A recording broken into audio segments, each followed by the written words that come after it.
শ্রী শ্রী মায়ের স্মৃতিকথা থেকে আমাদের পাঠ চলছে শ্রী সারদা, মা ও মেয়ে। পৃষ্ঠা সংখ্যা 139 থেকে 141।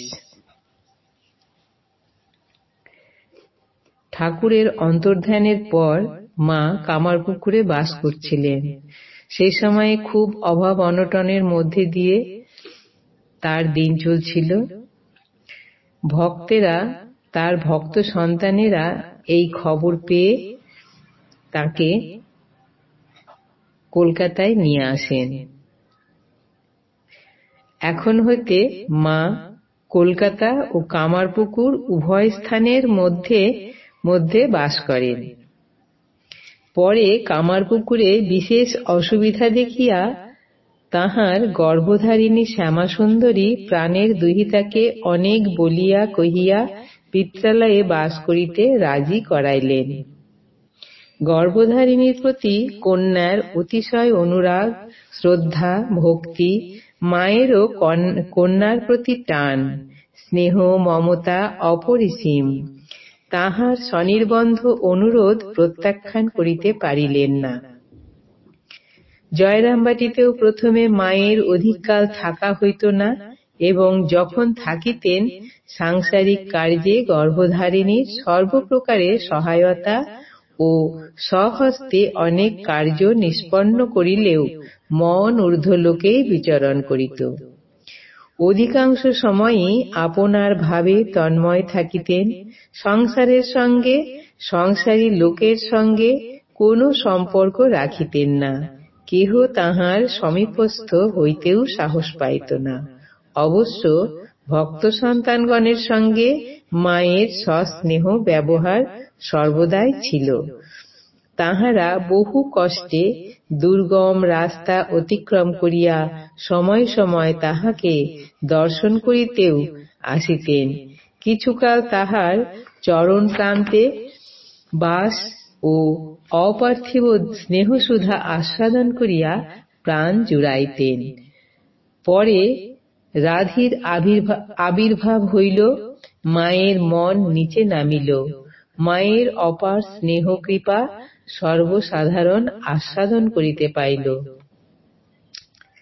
মা উত্তরাঞ্চলে যেমন সন্তানগণ সঙ্গে তীর্থদর্শন ও উচ্চ অনুভবাদি করিয়া ওই সকল স্থানের মহিমা খ্যাপন করেন, সেইরূপ দাক্ষিণাত্যেও ভক্ত সন্তানগণের বিশেষ আগ্রহে সদলবলে গিয়া রামেশ্বর, মীনাক্ষী প্রভৃতি সুপ্রসিদ্ধ তীর্থ দর্শন করেন এবং ওই সকল স্থানে মায়ের বিশেষ উচ্চ অনুভব হয় এবং সঙ্গীগণও আনন্দ লাভ করেন।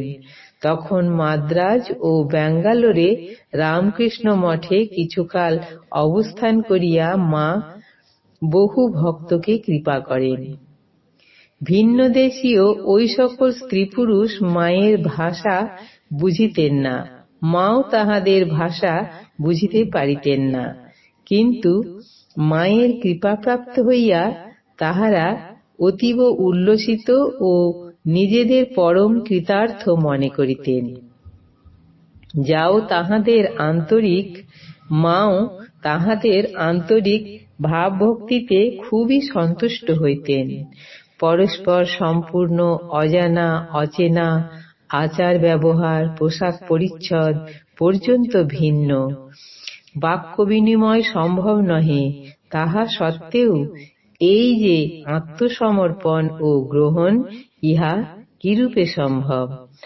দুই একটি শব্দ উচ্চারণ আর হাবভাব, দৃষ্টি কিরূপে এই চিরস্থায়ী মধুর সম্পর্কে অচ্ছেদ্য বন্ধনে বদ্ধ করিল বহু নরনারীকে, তাহা ভাবিলে বিস্মিত হইতে হয়। সত্য, কিন্তু যখনই মনে পড়ে মায়ের ও সন্তানের হৃদয়ের চিরমিলনের কথা, তখন আর কোনো সংশয় থাকে না। ছোট শিশু ও তাহার মায়ের সম্পর্ক কি মায়ের সঙ্গে সুন্দর সুস্পষ্ট বাক্য বিনিময় কিংবা সুষ্ঠু শোভন আচার ব্যবহারের অপেক্ষা রাখে? মা চাহিলেন সন্তানের দিকে, সন্তান চাহিল মায়ের মুখের দিকে। বড়জোর দুইজনের দুইটি অস্পষ্ট বাক্য মা বাবা ধ্বনিত হইল। আর কি কিছু প্রয়োজন আছে?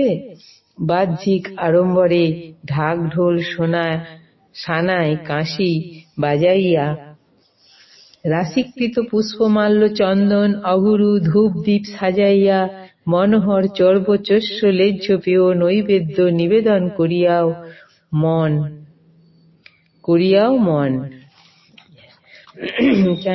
এই জায়গাটা একটু পড়ি।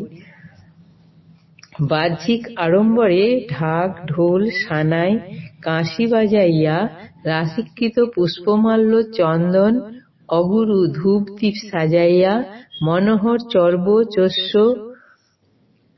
লেহ্য পেয় নৈবেদ্য নিবেদন করিয়াও মন। তুমি এমন অনাবিল আনন্দ পাও নাই, অন্তরের আকাঙ্ক্ষা প্রাণের পিয়াস মিটে নাই, অশান্তি আরো বাড়াইয়াছ মাত্র। দেখো, বুঝো, শিখো, এই নূতন প্রণালীর দীক্ষা সাধনা। দেখো, বুঝো, শিখো, এই নূতন প্রণালীর দীক্ষা সাধনা। তোমার শতজন্মের যত পাপ এক মুহূর্তে জুড়াইবার জন্য জগৎ কারণের কি করুণা! সব ভুলিয়া, সব ছাড়িয়া, ব্যাকুল হইয়া ছুটিয়া চলো মায়ের কাছে। মা বলিয়া ডাকো, জননী তৎক্ষণাৎ হাত বাড়াইয়া কোলে তুলিবেন, স্নেহের ডাক শুনিবে, বাবা এসো। তোমার দীক্ষা সাধনা সিদ্ধির সেই মুহূর্তেই পরিসমাপ্তি। দাক্ষিণাত্যবাসীগণের ন্যায় অন্য ভাষাভাষী, অন্য দেশের ও অন্য জাতির আরো ভক্তগণকে মা এই রূপে বিভিন্ন সময়ে কৃপা করিয়াছেন। তাহারা সকলেই এইভাবে নিজ নিজ অন্তরে মায়ের অপার স্নেহকৃপা উপলব্ধি করিয়া মানব জন্ম সার্থক করিয়াছেন। ভগবান পরমাত্মা পরব্রহ্ম তত্ত্ব, আমি তাহার দাস, তাহার অংশ।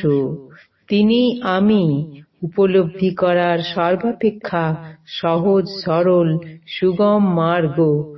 তুমি মা, আমি সন্তান, ইহকাল পরকাল চিরকাল। স্থূল দেহ, সূক্ষ্ম দেহ, কারণ দেহ তোমা হইতেই প্রাপ্ত, তোমাতেই আশ্রয় করিয়া আছে, তোমাতেই মিলিয়া যাইবে। তুমিই মহাকারণ, জগৎ জননী। আমি সর্বকালে সর্বদেহে সর্বদা তোমারই স্নেহাঙ্কে আছি। যখনই অন্য অভিলাষে তোমাকে ভুলি, তখনই দুঃখ কষ্ট পাই, কাঁদি। তুমি শান্ত করো, এবার আর ভুলিব না, আর কিছু চাহিব না, চির শান্তি দাও।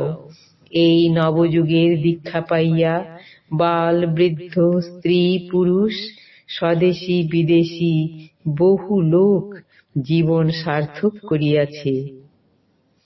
আজ এই পর্যন্তই। জয় মা।